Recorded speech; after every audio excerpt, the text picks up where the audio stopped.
30 years after graduation, I pulled into the reunion lot just as someone whispered, "Is that thing still running? I'm Callum 56, former inventory manager, still driving the 97 Honda with the cracked key fob and the faint smell of old thermos coffee."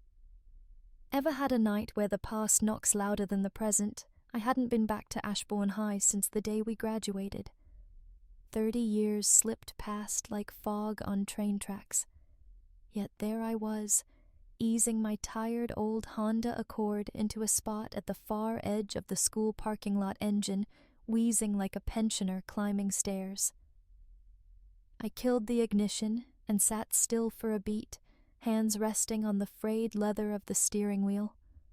Ahead, Gavin Leach was laughing with a cluster of people near the gym entrance. He wore a checkered blazer and sunglasses too glossy for a cloudy October afternoon. I saw his eyebrow rise as I parked. Then he leaned in, whispering something to his wife Ember, who turned to look directly at me. Her lips curled not in recognition, but something closer to amusement.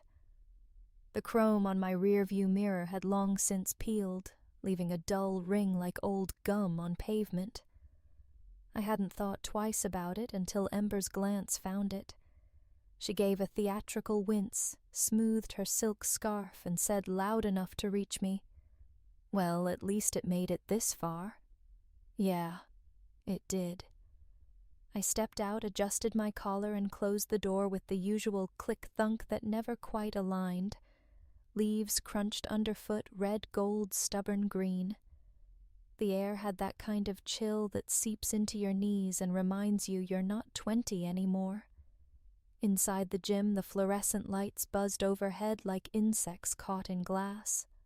The budget DJ was spinning hits from the early 90s No Rain by Blind Melon crackled through a speaker someone had duct-taped to a rafter.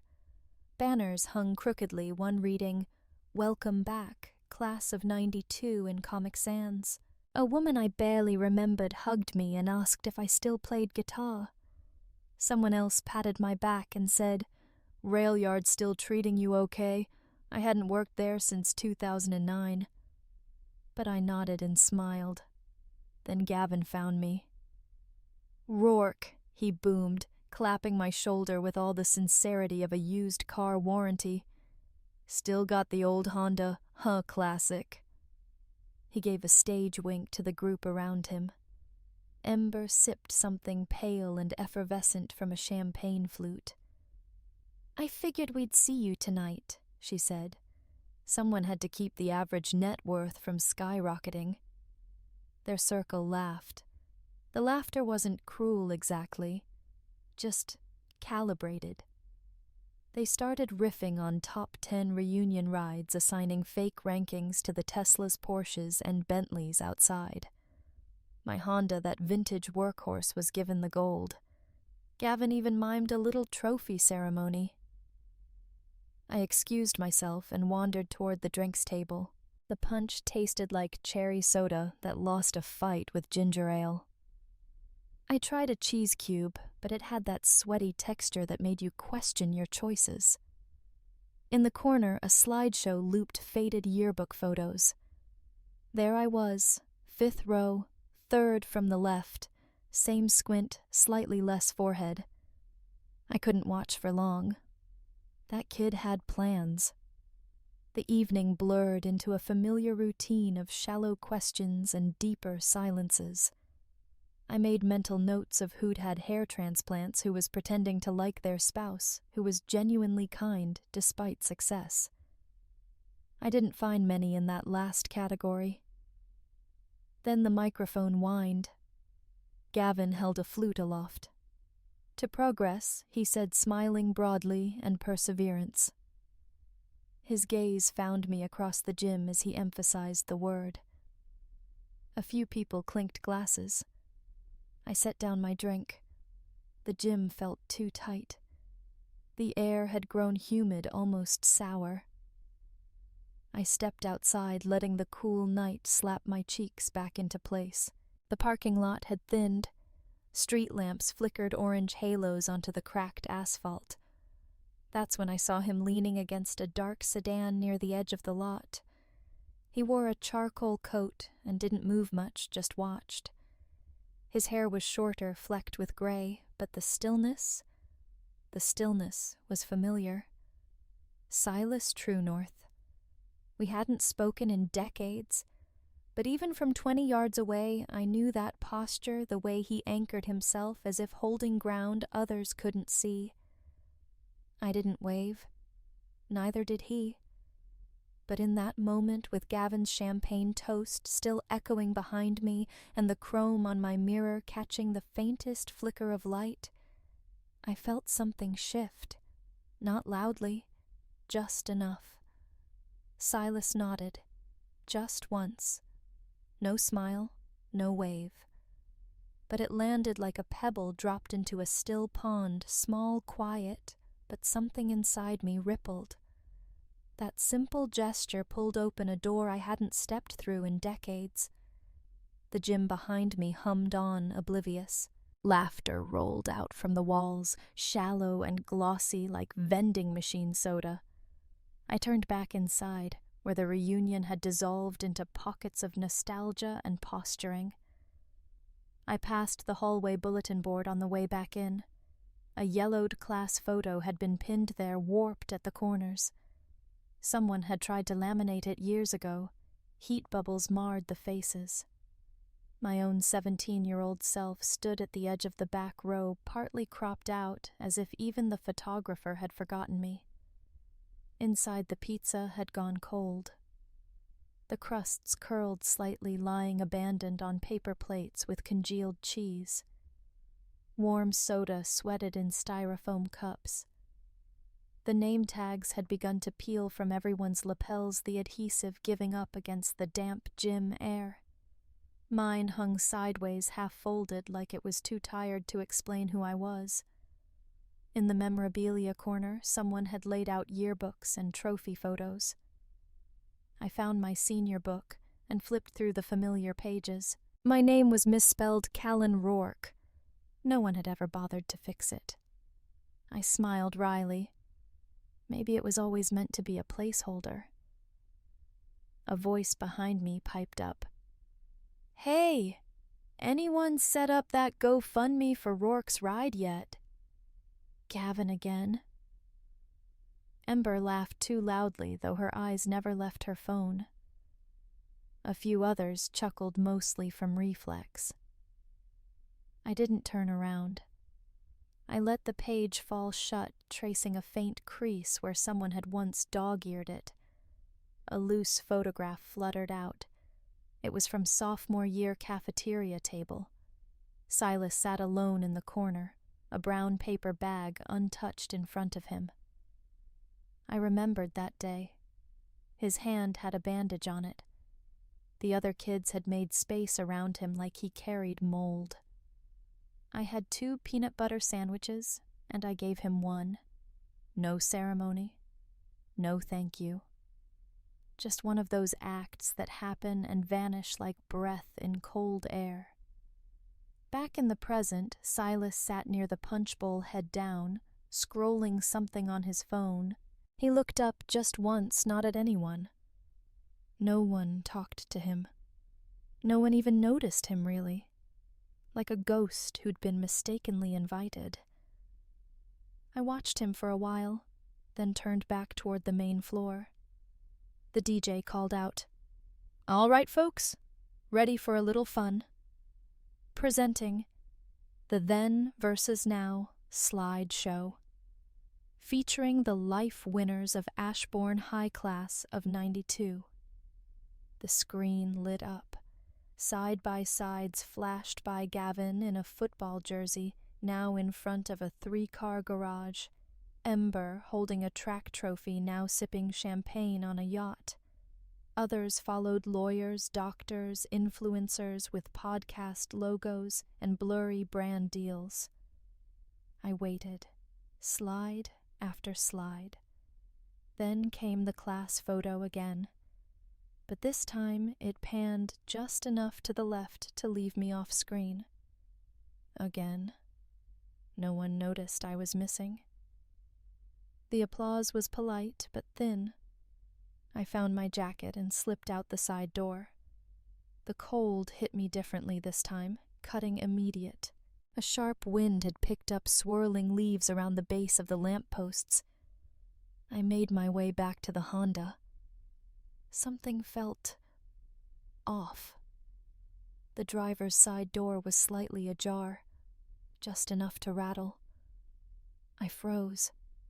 The hairs on my arms lifted not from fear, but a strange kind of recognition, like I'd left the stove on back home. I opened the door gently. The cabin light flickered on. The seat looked undisturbed, but the keychain, the old one with the frayed army lanyard, was gone. I patted my coat, my pants pockets. Nothing. I checked the ignition. Empty. A gust blew past, whistling through the cracked window. My breath clouded in the air. I stood there for a long while, hand still on the door frame, staring at the empty slot where the keys had always lived. And for the first time that night, I didn't feel forgotten. I felt targeted. I checked the seat first, then the passenger side, glove box, floor mat, between the seats. Under the crumpled grocery receipt I kept meaning to throw away. Nothing. The keys were gone. I stood still for a few seconds, the kind that stretch long and taut, like a wire about to snap. My fingers tapped unconsciously against my thigh. I patted my jacket again, slower this time. The same empty answer. There was no panic, just that tight coil in my stomach, familiar and unwelcome, like realizing you left the stove on, and remembering you haven't cooked in days. Fog had crept across the parking lot. It pooled around ankles and rolled low over the blacktop like a trick played by time. The gym behind me pulsed faint light through high, narrow windows. Inside, I could still hear the thud of bass and the clatter of folding chairs. I tried the passenger side door. Locked. Walked around again and opened the driver's door just to be sure I wasn't losing my mind. Still no keys. Maybe it's just age, Callum. Memory slips. Ember's voice chimed in my head, sweet as vinegar. She'd said that once when I couldn't find my reading glasses at a church potluck. This wasn't memory. This was subtraction. I retraced my steps back toward the building, hands tucked into coat pockets for warmth or comfort, maybe both. The hallway smelled of bleach and old linoleum. A janitor's cart stood sentinel near the cafeteria doors, stacked with folded banners and empty soda cups. Lose something. I turned. Mr. Dwight Coach.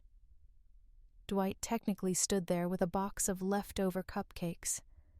Time had bent him forward and grayed his temples, but his eyes were still quick. "My keys," I said. "Think I left them near the gym?" He gave a gentle shrug, more shoulder than voice. "Could have been tossed with the confetti." He nodded toward the gym doors. "Help yourself to cake, though." I smiled and thanked him, pushing open the door one more time. The gym was mostly empty now. Just a few staff sweeping. Balloons sagged in the corners, and the photo booth curtain hung half off its rail. No keys. I passed by Silas, who stood alone near the coat rack. He held his phone loosely in one hand, jacket folded over his arm. His expression, unreadable as ever, landed on me. "You good?" he asked quietly. "Lost my keys," I muttered. He paused. "Need a ride?" "No.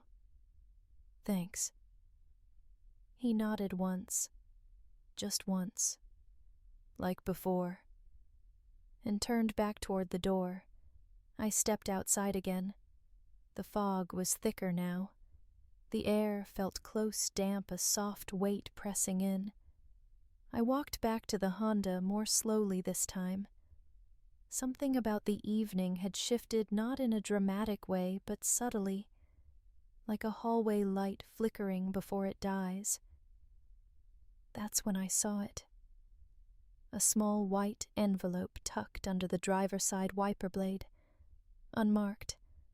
I stared for a moment, unsure. My hands hesitated before reaching. It was clean dry despite the mist, the kind of envelope you'd use for birthday cards or bad news. Inside was a single car key fob, heavy, matte black with the unmistakable double R logo in silver. Rolls Royce. I blinked, looked up, looked around. Nothing. No one. And then I unfolded the scrap of paper that had been tucked alongside it. No name. Just a line handwritten in neat block letters. Nobody laughs at the man who once saved me. I read it twice. 3 times. My breath came out slow. I could feel the wind again cutting across my face like a whisper. I clenched the note tighter, then the key. It felt real. Heavy with a kind of promise I didn't know how to name. But this wasn't mine. This key didn't belong to me. I turned slowly, searching the edges of the parking lot for signs of a joke, a camera crew, some ridiculous twist of a reunion prank. But the fog only thickened and my Honda sat there old and still. Behind it in the distance a shape loomed sleek, low black. A Rolls. I stood frozen. Between 2 cars, 2 pasts, one mine, one. Not yet. The key warmed in my hand, and I realized the story I thought I'd left behind wasn't done with me yet. The Rolls Royce sat across the lot like a rumor made solid, long, black, silent. Fog curled around its tires. The street lamp above it flickered, casting brief halos over the polished roof, then winking out again like it thought better of it. I hadn't slept. At some point after the note, I'd drifted back into the Honda's driver's seat. Door locked, legs cramping. I'd meant to close my eyes just for a minute, but the cold had kept me alert. Or maybe it wasn't the cold. Maybe it was that hum of the unknown, low and steady, like a cello string pulled tight in the chest. Now it was 6 a.m. The gym was dark. The last custodian's van had pulled away half an hour ago. I was alone, but not really, because the Rolls was still there. I stood and walked slowly toward it, the key fob tight in my hand. The air was damp, mist beating on my coat. As I approached, the headlights blinked to life soft amber eyes greeting me without accusation. The doors unlocked with a quiet pop. I hesitated. There's a moment when something impossible becomes real. Not because you believe it, but because you've run out of reasons not to. I opened the door. The smell hit first rich leather, faint cedar, a note of coffee so subtle I thought I imagined it. I stepped in the seat, cradling me with eerie precision. Without a word, it began to adjust, tilt, slide, hug, the base of my spine like it knew what years of warehouse work had done to my lower back. I froze. On the dash, the touchscreen blinked awake. A soft chime. GPS glowed with a destination already set. Pick up Pastor Milton, 7:30 a.m., 18th and Cherry. I didn't know a Pastor Milton. A part of me wanted to laugh. Another part wanted to run. But mostly, I sat still breathing in the strangeness. My fingers brushed the steering wheel warm, not just from the heater. It held heat the way living things do. I looked up and noticed something taped to the visor. A small yellowed stub. Ashbourne Ice Rink, 1994, Section B. And beside it, tucked into a cup holder, a coffee sleeve, cracked, stained, and unmistakably from Melvin's Diner, the place across from the rink that burned down in '98. I hadn't thought about that night in years. Silas had slipped during practice, cracked his head on the ice. The blood had come too fast, too dark. I was the only one near enough to hear the thud. I remembered sliding across the ice, my knees screaming, his head heavy in my lap. I'd shouted until a janitor finally came running. The image swam in my mind now, heavy as fog. The screen beeped again. A text message. Gavin, cute trick. Who's paying you for this stunt? I stared at the words. My hand curled slowly around the phone. The message glowed smug. No reply. He'd seen the rolls then. Maybe from the reunion window. Maybe someone else had already spread the rumor. But it didn't matter. Let him wonder. I looked around the car again, feeling like a trespasser in my own skin. That's when I opened the glove compartment. It clicked open with the same elegance as everything else. Inside, no manuals, no gum wrappers, just a folded slip of linen paper, cream-colored thick. The handwriting was identical to the note from the night before you once saved me quietly. Let me repay you the same way. No name. But I didn't need one. Outside, the lamp above me flickered again, this time staying off. The mist grew denser, softening the edges of everything. I leaned back in the seat. It adjusted again gently. Like the car was listening. This wasn't about flash or revenge or rubbing anyone's nose in anything. This was something else. Gratitude. Maybe. Debt remembered. And somewhere behind it all, Silas. I closed my eyes. Not to sleep, but to breathe. The engine purred beneath me. The GPS glowed steady. And somewhere in the city, a man named Milton was waiting. At 8:14 a.m., the gas pump clicked off with a hollow clunk, and I caught its reflection before I turned around. Black. Smooth. Slow, like breath. The Rolls moved past the corner deli like it belonged there. No urgency, no noise, just presence. It made the sunlight look thinner. I stood with the nozzle still in my hand, the scent of gasoline heavy around me. The Honda, with its sun-faded paint and mismatched side mirror, looked even older in contrast. I tightened the cap. The handle squeaked as I slid it back into place. That car was not mine. And yet again, here it was. It pulled into the lot 2 spaces over. No rush. Just decision. Silas stepped out. No sunglasses, no theatrics, same jacket as the night before. He shut the door with care and walked over. No one else was at the station, just the soft hum of the pump behind me and a crow barking from somewhere behind the store sign. He didn't speak at first, just extended the key fob. I didn't take it. You made your point, I said. He tilted his head, considering. This isn't about points. You think giving me a car changes anything?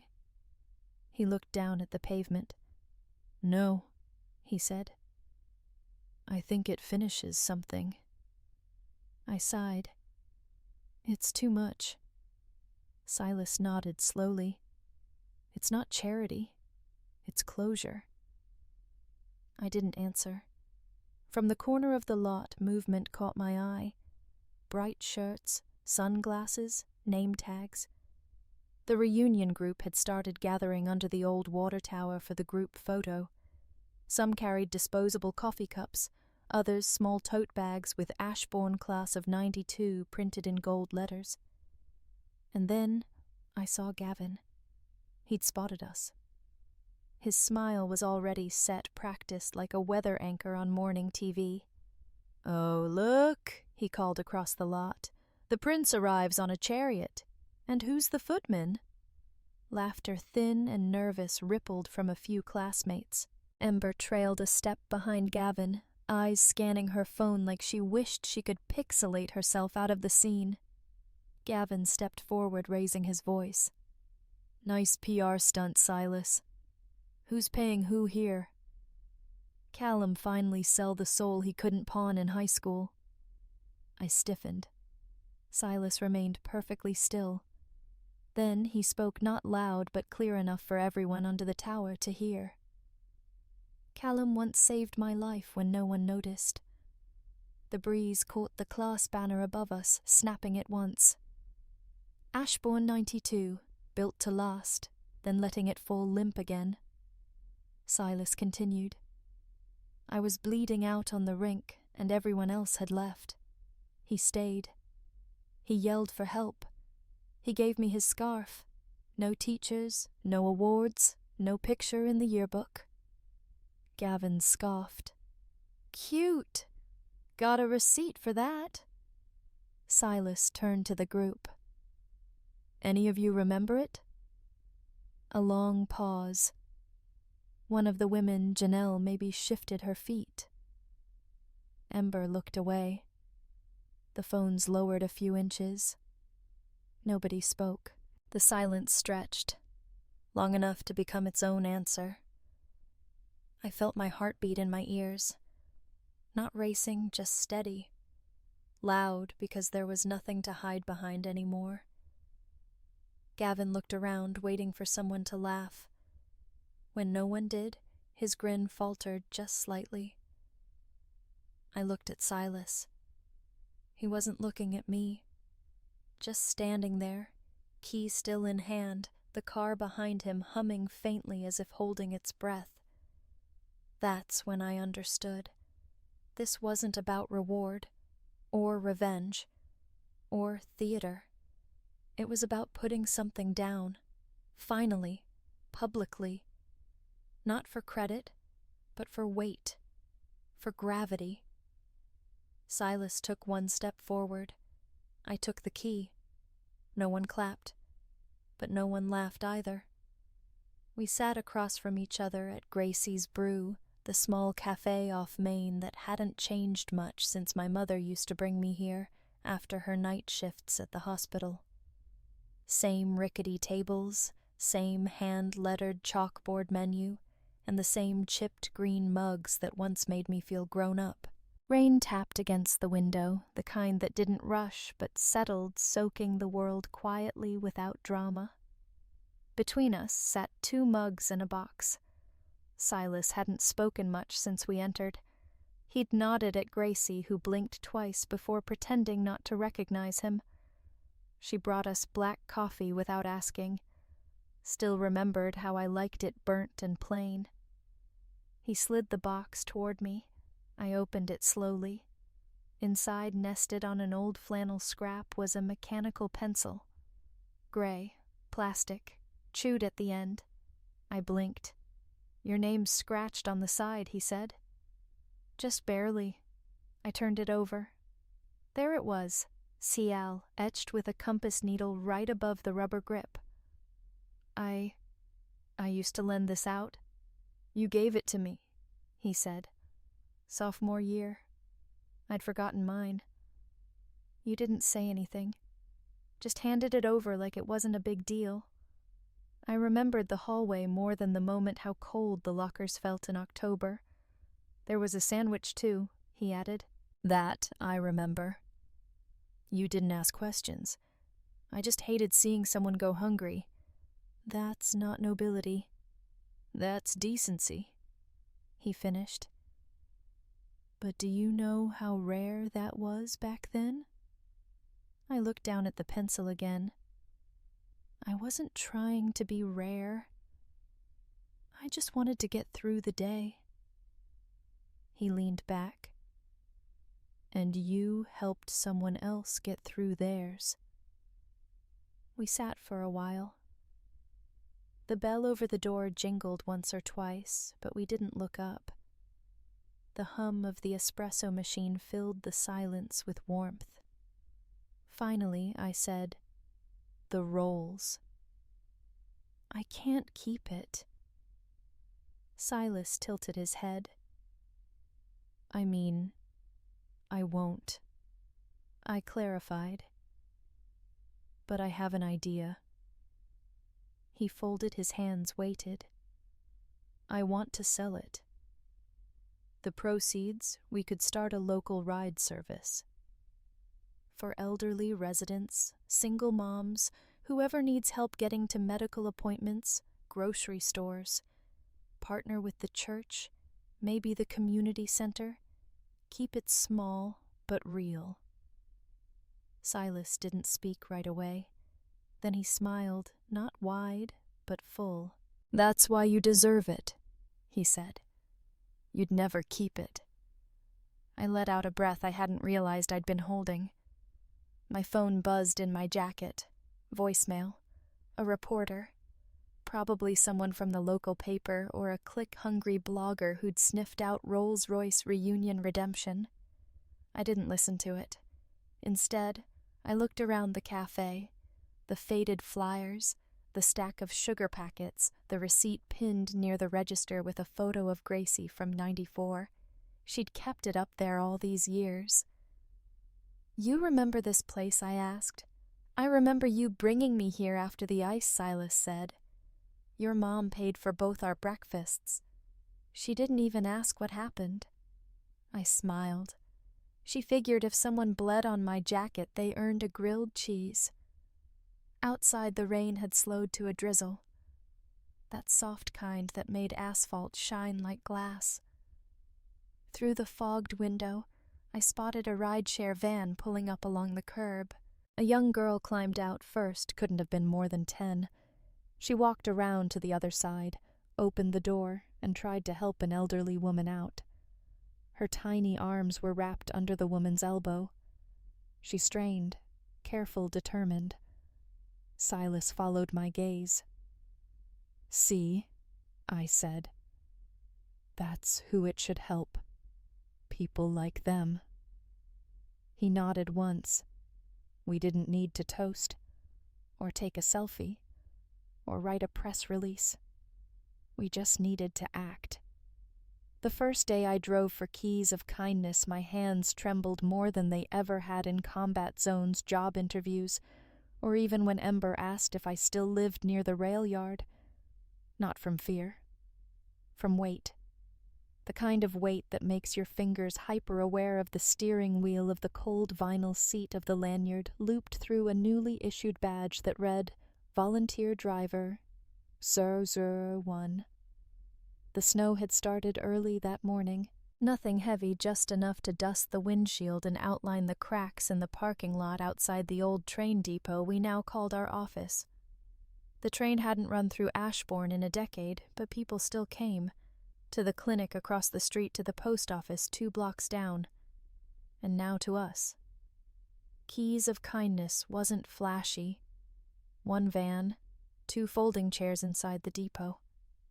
A corkboard with ride requests pinned by push pins that barely held. But it was ours. My first rider was Pastor Milton. He used to coach our JV basketball team and still carried the whistle around his neck, though no one had heard it in years. He had bad knees, a faded cane, and a voice that cracked when he said, "Let's roll, son." The wheelchair lift jammed halfway down. I wrestled with it for 5 minutes before kicking the latch with the toe of my boot. It gave with a satisfying click, and Pastor Milton chuckled. "Still got the magic touch," he said. The ride to his appointment was quiet. The heater wheezed. He hummed something gospel under his breath. On the return trip, we passed the rusted shell of the old skating rink. I almost mentioned it, almost told him that was where Silas had bled, where a quiet moment had changed the shape of a life. But it didn't feel like the time. He got out with a firm handshake. "Thank you, Callum. You're welcome, Pastor. Later that week, a letter arrived at the depot hand-delivered. It was written in green crayon on pink paper folded twice and sealed with a sticker that said, "Hooray." Inside, "Thank you, Mr. Superdriver. You took me and Mommy to my eye fix. I saw snow sparkle for the first time I drawed it for you. There was a drawing of a van with starbursts in the windows and a stick figure girl waving. I pinned it to the corkboard right next to the ride log. And then, after hours when the last volunteer left and the depot grew still, I took out the small wooden shadow box I'd built in my garage. I hung it on the wall across from the coat hooks beneath the old route map nobody used anymore. Inside the box, centered on a bed of blue felt, I placed the key. The Honda's key. It had a red tag still attached, faded numbers barely visible. The teeth were worn from decades of use. As I looked at it, really looked, I felt something shift. I never hated that car. I hated how it was seen, how I was seen through it. That key had taken me to work, to my mother's bedside, to my own failures and back again. It had survived summers with no AC winters where the defroster coughed for 10 minutes before clearing. It never failed me. Now it wouldn't be discarded. It'd be remembered. Quietly. I stood in front of the box a moment longer, then turned to lock up. The mailbox outside the depot creaked when I opened it. Bills, a flyer for a church potluck, and an envelope. Cream-colored, embossed return address. G. Leach typed, no postage. He'd come in person. 1 year later, I stood behind a podium made of repurposed oak slats wood salvaged from the old Ashbourne freight station, planed and sanded by volunteers who'd never asked for recognition. 50 chairs, all foldable, creaked softly beneath winter jackets and spring scarves. 2 pastors sat near the front.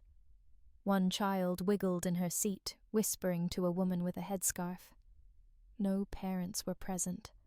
Mine had long passed. No children of my own. No proud siblings snapping photos. But I wasn't alone.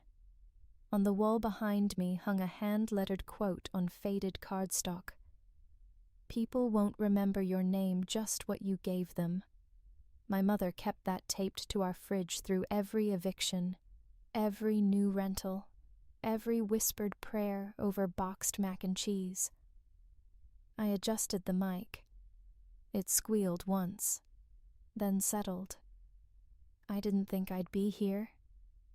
I began voice-catching only slightly. Not here at this podium, not in this building, not in this kind of story. A few chuckles, mostly quiet.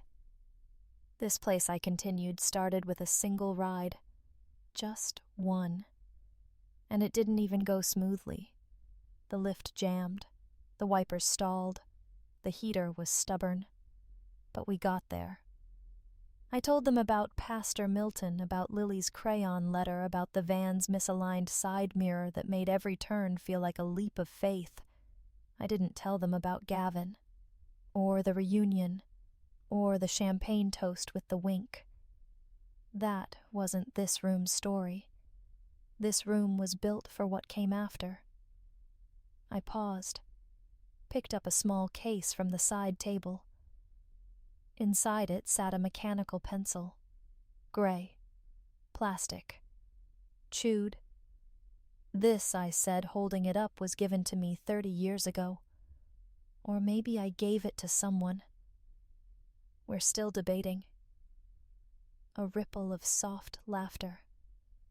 I walked to the wall behind me. Below the quote was a plaque recently installed for those who showed up. Beneath it, a shadow box, the old Honda key. Still red-tagged. Still worn. I added the pencil, its clear case catching the late morning light that streamed through the high windows. 2 relics. 2 reminders. I turned back. Looked over the crowd. Silas sat in the back row, arms crossed, expression unreadable, but a small smile pressed at the corner of his mouth. Lily sat near the front, her vision clear now, drawing something on a clipboard. Pastor Milton gave a single nod. I didn't ask for applause. No one stood to cheer. But slowly, row by row, people rose, not loudly, not ceremonially, but in quiet stillness. Not to honor me. Maybe not even the project. Just the moment. The possibility. As I stepped off the podium, someone opened the front door. A spring breeze slipped in, fluttering the edge of a volunteer's sign that read, "Drive with Dignity." The wind touched my collar. And for a breath, I caught my reflection in the glass, an older man, coat, wrinkled tie, slightly off-center. But the face, staring back, wasn't behind a Honda wheel. It wasn't invisible anymore. It was seen. And finally, it was enough. The pencil's case now sits beside the Honda key, both gently lit by morning sun through the center's window. Once I thought they marked a past. I'd rather forget now they remind me that quiet things can outlast the loudest storms. Not every kindness makes headlines. Some ripple beneath the surface for years before returning home. And sometimes what feels like rust is just proof you've stayed standing. Have you ever held on to something small that changed everything later on? I'd love to hear your story. Or if you'd like, stick around and follow for more. There's always room for quiet redemption.